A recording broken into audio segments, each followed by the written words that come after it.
Almost 2 weeks ago, we learned of problems at two banks that could have had significant impacts on the broader banking system and the economy. The situation demanded a swift response. In the days that followed, the federal government delivered just that: decisive and forceful actions to strengthen public confidence in the U.S. banking system and protect the American economy. I believe that our actions reduced the risk of further bank failures that would have imposed losses on the Deposit Insurance Fund, which is paid for through fees on banks.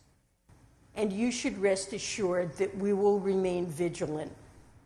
I look forward to continuing to work together to strengthen our banking system and our nation's economy. Thank you. Hey, everybody. It's Eddie from Tokyo. This is your cryptocurrency update from Japan, and that was Janet Yellen. She's the Secretary of the Treasury speaking to the American Bankers Association about 4 days ago on her rounds, trying to shore up confidence. It appears that there is still some turmoil, as on Friday she held an unscheduled meeting with the top financial regulators in the banking sector. It was a closed meeting, and the timing was no doubt in association with Deutsche Bank. These shares continued to drop on Friday. Deutsche Bank is Germany's largest lender and is experiencing a loss of confidence as the shares sank 8% down at the end of trading. Now, more than a fifth of its value has been lost so far this month. And what's happening is that there is a broader banking problem. We're on a very slippery slope. And while global banks are facing serious headwinds, the red folder holders want to start thinking about starting a group bank using your XRP. What do you think about this? Have a listen. It seems like where most people would like this to go is not to basically sell it to the government in a buyback type of thing, but to basically collateralize a new bank, call it the People's Bank, not to sound like communist China. It's the People's Bank, and then use the value of those assets to basically draw down fiat and then do mortgages and stuff, exactly. And because this bank is more liquid, because it's got the XRP, you can do things. So, one thing you could do, is have a group of people come to an agreement that the fair market value of XRP is very high. Let's say $10,000. We could all come together, put our $10,000 tokens into a new entity, collateralize it, then use fiat loans against our XRP to go acquire gold and bring gold into the bank. And now all of a sudden, when the collapse finally occurs, who's left standing with the gold and the XRP? The most liquid, wealthiest bank there is. So that's the game that everyone's trying to play right now. The central banks are trying to do it. Everybody knows the power of these digital assets. Yeah. That's why the government is trying to keep us out of it, right? With the SEC lawsuit. Yeah, it seems like there are so many different ways that we can get to the destination. Mm-hmm. There's the whole buyback thing. There's a multitude of other ways. And this isn't anyone saying this is what's going to happen.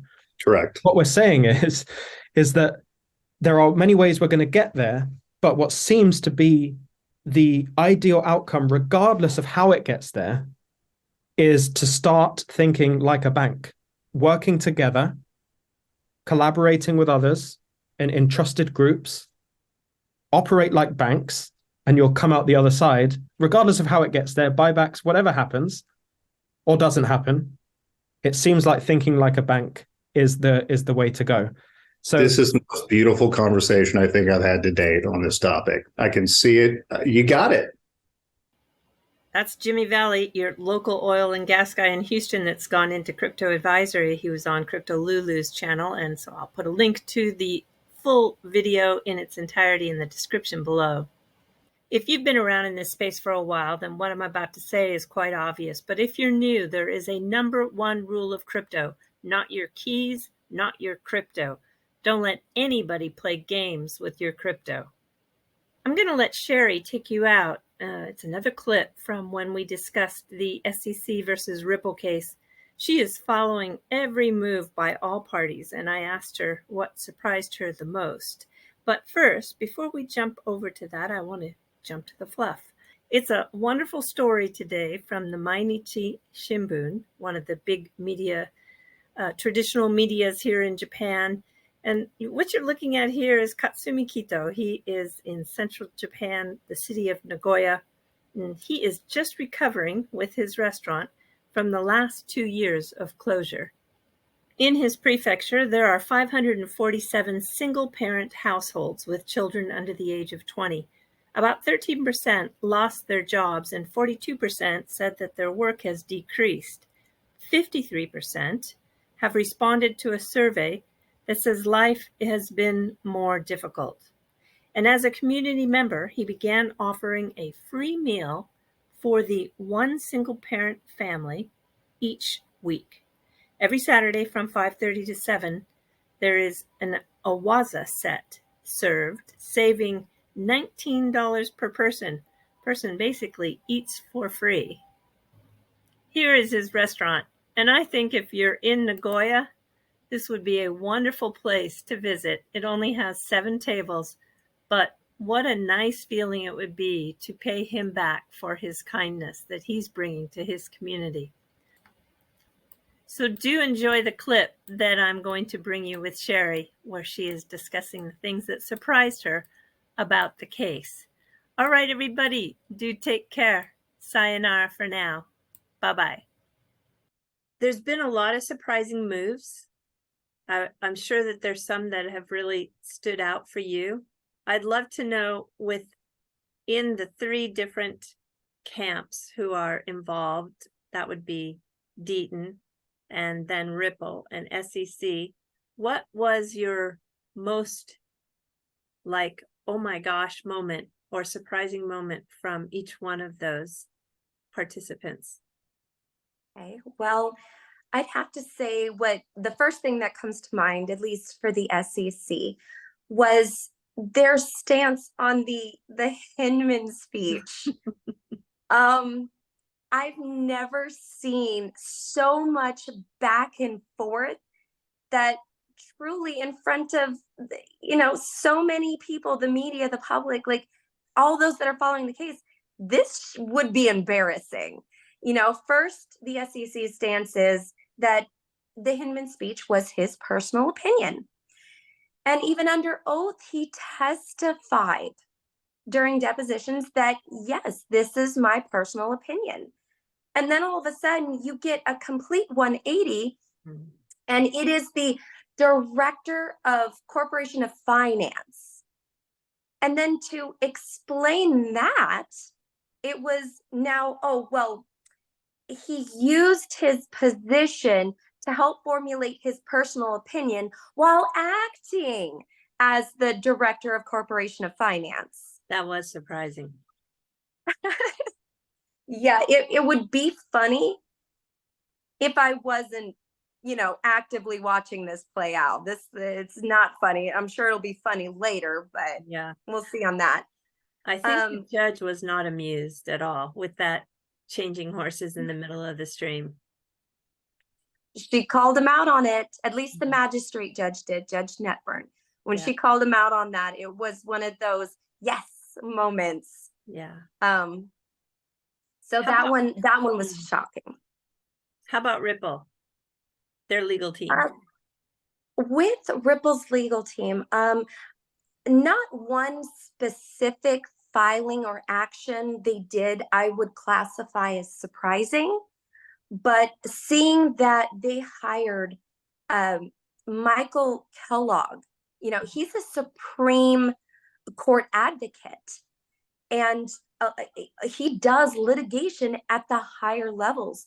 Them hiring him early on just goes to show the foresight that this case could go, and that sort of planning, it's brilliant. When you're thinking short term, you're going to stumble along the way, because when things happen and it gets out of control, that's when you mess up.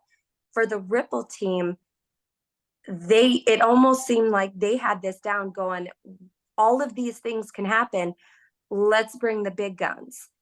And that's Michael Kellogg for me, where I was legitimately surprised, well, pleased about.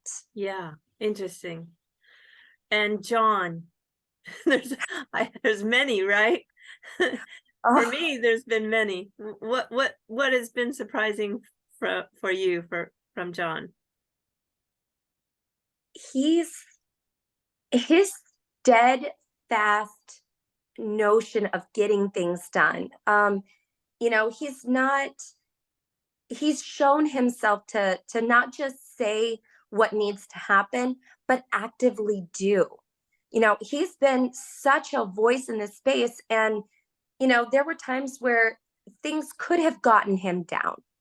Sometimes a narrative could have taken him down, but instead he just rose up and was like, I'm not going to stop being a thorn in their side. Now, he didn't say those words, but that's how I portrayed him in my mind, that this was a man that was just not going to stop, because the government overreach, and he's been very vocal about it, that